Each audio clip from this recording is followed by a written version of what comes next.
Loïc. Merci Madame la Présidente, vous m'entendez bien? Monsieur le Ministre, bonjour. Très bien. Monsieur le Ministre, vous ne cachez pas votre proximité avec le secteur aérien. Néanmoins, pouvez-vous me dire ce que vous comptez faire avec Air France?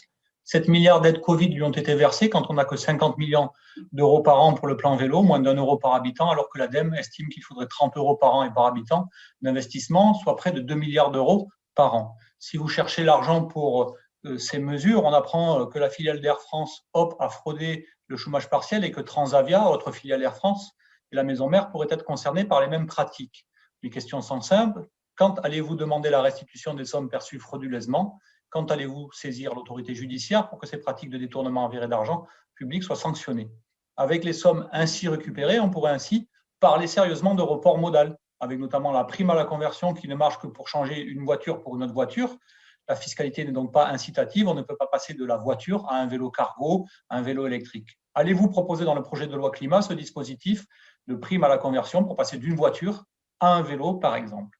Par ailleurs, l'intermodalité n'est pas encouragée, le fonds mobilité durable n'est pas cumulable avec le remboursement d'un abonnement de transport. Allez-vous enfin séparer ce FMD des 500 € de remboursement transport en commun? Enfin, votre Startup Nation va-t-elle se saisir d'un marché en plein essor, celui du vélo, alors que l'entreprise Mercier vient de se réinstaller dans le Doubs et que dans le même secteur, il y a le leader européen des vélos à assistance électrique haut de gamme, la marque Moustache? Comment se fait-il qu'en France, on ne produise pas un seul moteur de vélo électrique? Seriez-vous prêt à étudier avec moi la création d'une entreprise française pour développer et fournir ces moteurs aujourd'hui achetés en Allemagne?